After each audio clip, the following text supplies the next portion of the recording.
Koto, I'm Colin from Young Enterprise. We've noticed over the last couple of years that more and more students are interested in social enterprise. So we thought we'd take this opportunity for you to meet some social entrepreneurs, hear their stories, and hear what they think are some of the challenges that social enterprises face, and give you some advice. They started Exchange Christchurch as a way to give people in the community a place to work together. And then once you produce an idea or creative project, you have to showcase it. And when you're showcasing it, you want the public to come and see it, get involved, and give some positive or critical feedback so you can improve your work. So Exchange was about bringing those platforms together and bringing a diversity of people in a way that we could all learn from each other better. The Ministry of Awesome is the starting point for entrepreneurs in Christchurch, and essentially we are a group that is helping Christchurch to transform into this big city of opportunity that we're aiming for over the next couple of years. I have a business called The Rubbish Whisperer, and we source and make products that replace single-use plastics. So our main two products are reusable produce bags, which we make here in Christchurch, and paper straws, which we import and sell to cafes and restaurants. Collaborate is a social enterprise, and essentially it's a matching platform that connects volunteers and their skills to community organisations or projects where they can best use those skills. So it's a movement around the idea that everybody has a skill that can make a difference, and that Collaborate is the sort of app that fuels that movement and connects people to do that. We've launched about 6 months ago officially, which has just been a whirlwind. So about 6 months on, we've got about 170 charities and community groups using us and about 600 active volunteers, which is super exciting. But the actual creation process took about 2 years overall. It was a huge co-design collaboration between about 400 different volunteers and community groups. The entire thing has been built by volunteers themselves, even the technology. A brilliant architect was practicing in Switzerland. She came over to New Zealand immediately after the quakes to be involved with kind of the social architecture of the city and how the building of a city and building of buildings would impact the social development of the city as well. Exchange was based off of a model in Berlin that was, I believe, a kind of creative space and public space by day and then a nightclub at night, just to see how different people interact in different ways, but to bring it all into one place. And so Exchange was a model of that, just to start up in New Zealand. Ministry of Awesome started 7 years ago, right after the earthquake. So if you can kind of imagine Christchurch at that time, it was really dark, it was really scary, the city center had imploded. Businesses were really at risk, and particularly startups and small businesses were really at risk. And really the mental health of everyone in Christchurch was sort of, do I stay, do I go? And Ministry of Awesome kind of came into that piece with the idea that everything that we did was going to focus on creating awesome stories for Christchurch so that we could change that conversation from one of panic and depression and fear to something that was about this incredible future that we had and this incredible opportunity we've had to rebuild our city. I was living in Nepal and Bangladesh for a year, and when I was there, you see a lot of rubbish around because they don't have a pickup collection. And I realised that in New Zealand we make a lot more rubbish than they make there, but because it's taken away every 2 weeks, we don't have to confront how much rubbish we produce. The Rubbish Whisperer started as an information platform.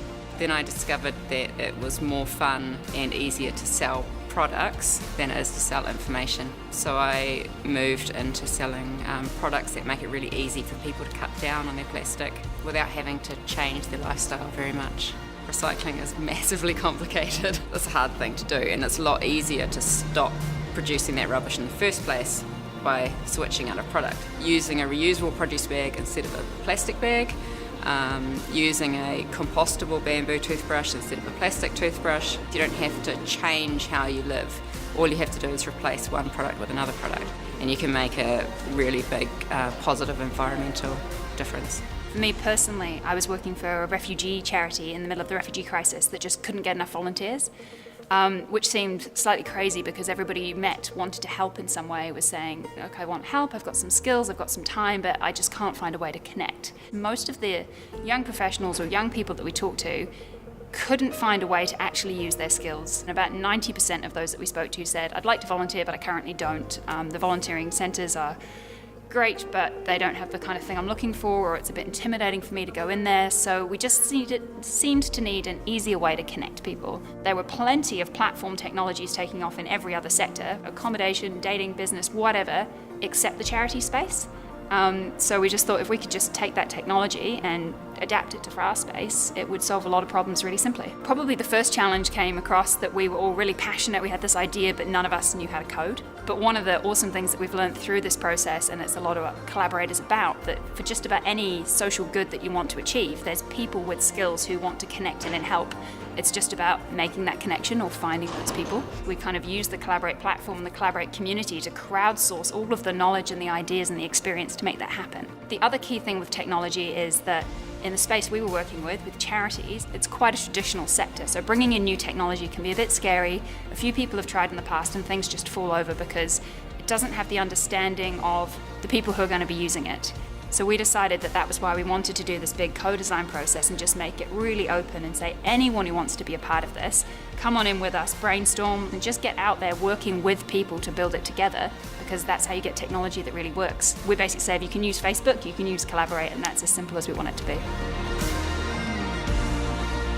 For the first sort of 5 years of Ministry of Awesome's birth, we went all around the city spraying rainbows everywhere. And that sounds really facetious. Everything that we did was incredibly meaningful and really impactful. And the point was to create those positive stories, to say Christchurch is still here, it's still an interesting place, you should stay, there is opportunity. And then we started looking at that big picture, that future forward approach, and looking at the optimism of what was coming in Christchurch. Without our entrepreneurs, without a really strong startup ecosystem, without our innovators, there's going to be no city of opportunity. And so we knew we had to focus on that particular sector in order to get there. You don't have to be a social enterprise, but we did do a lot of work very early on in the piece with social enterprise, because a lot of the people who were coming to us in Christchurch were people who were very impact focused. Those were the people who wanted to be part of this big story and who gave their time so freely. So social enterprise was a subject that kind of had a natural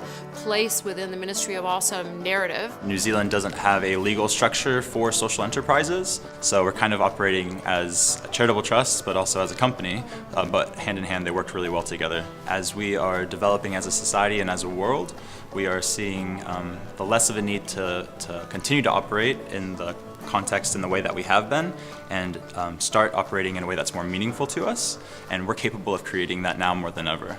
Social enterprise is what we're choosing to create for ourselves, that is enabling a better way of doing business and a better way of generating resources. Charitable organizations are non-profits, but what a social enterprise can be is a not-for-profit. So it means that you can allow profit, but that's not really your goal. Being a not-for-profit allows you to be a for-purpose business. And a charity is non-profit, and you can only work in that context. We're a non-profit, but we are a social enterprise at the same time. So to be a social enterprise doesn't mean that you have to be exclusively business. You can be a non-profit social enterprise. All that it really means is that you have to have social good as your kind of dual or primary purpose, but have a business kind of revenue generating model alongside that. So you have the whole spectrum from businesses who do social good alongside, making a large profit, right the way down to non-profits, but who are generating their own revenue through some kind of business. We'd seen the charities that we came from were struggling, funding was being crunched, which was why volunteering was so important, and we knew that to actually be sustainable and to grow and to operate in that really efficient, creative, innovative way with the speed we needed to, particularly in the tech world, it needed to have its own revenue coming in. I didn't know what a social enterprise was when we started the company. The whole way that the company is set up makes it a social enterprise. So everything we do has a positive environmental impact. Because we manufacture the produce bags in New Zealand, we employ locals. So we employ 13 women who sew for us. And if we were just importing the bags, we wouldn't be able to employ those 11 people.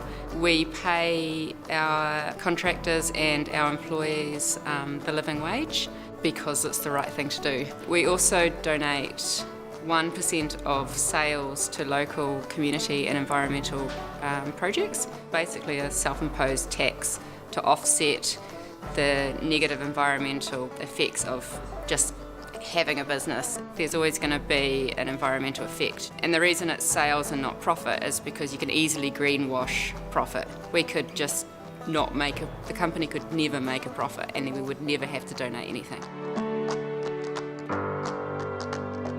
What they can deliver as a model for other businesses to come to adapt to. Right now there's great certifications like benefit corporations. There's a few in New Zealand.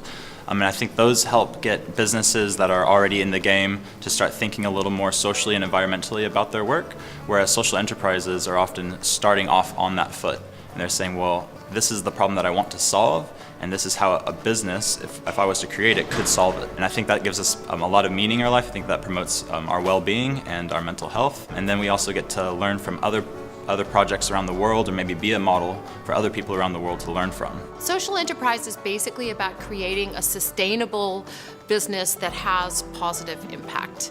So in other words, you're not looking for handouts from the government, you're not looking for charity from individual supporters. You actually have a business that runs profitably, but you take that profit and you put it towards positive impact. It could be, the city rebuild, it could be youth, it could be all sorts of really good aims. So instead of taking that profit and enriching shareholders, you take that profit and you put it towards that good cause.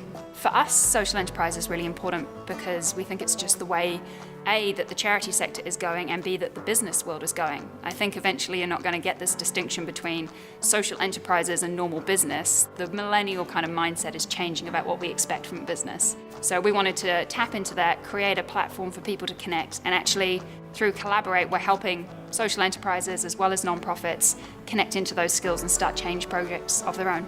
If all businesses respected their workers by paying them well, and considered the environment and the environmental effects, all businesses would be a social enterprise.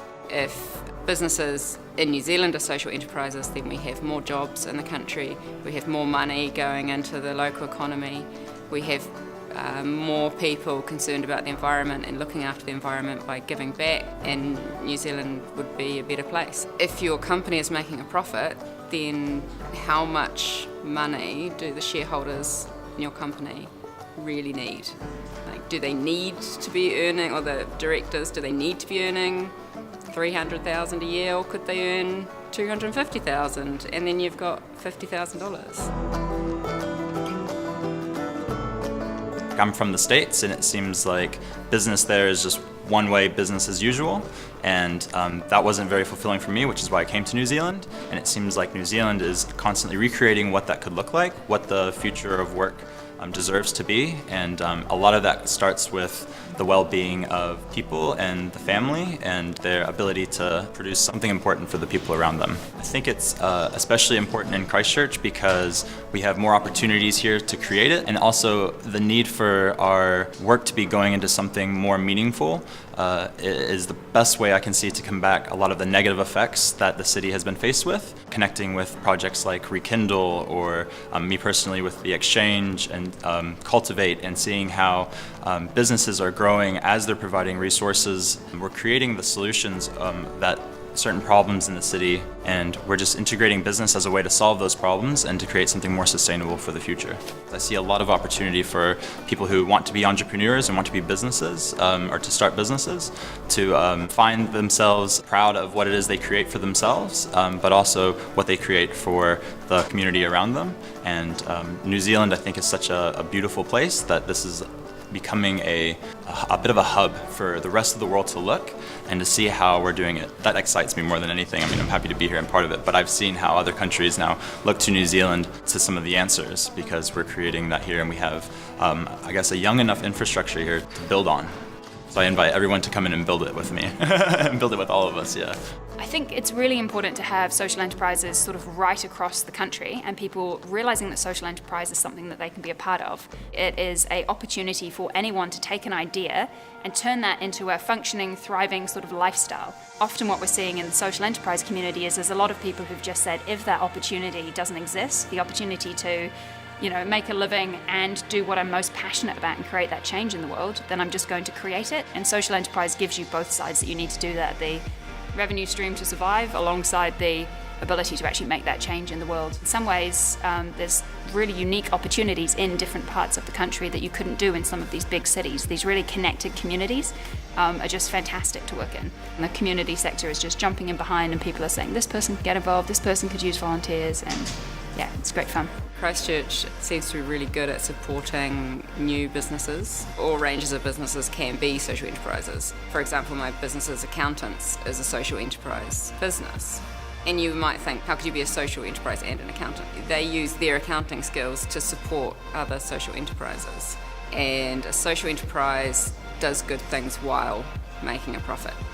So if you set up as a charity, then you always have to look for funding. Whereas if you're a business that is trying to do good things, then you make your money by selling a product or a service. The really cool thing about New Zealand, and something that is so impressive, is the real progressive ways of doing business, ways of living, ways of working, and this, it seems like a national decision not to follow the pack. That whole sort of rethink on socio-economic balance and what we do with our money and what we do with our time is something that is really current and a very popular topic in New Zealand, more so than in the other countries that I've lived in. And it may be a sign of the times as well. You know, I've been here for 11 years, so maybe over the last 11 years, everyone's been having this conversation, but I think it's a really powerful one here in New Zealand, and it really does stand for that sort of progressive attitude that New Zealanders have. We all know that there are problems that we need to solve, but that whole business model element of how are we going to make that profit, how are we going to sell this product to the customers, how are they going to pay for it, are they really going to pay for it, all of that basic financial infrastructure isn't necessarily there.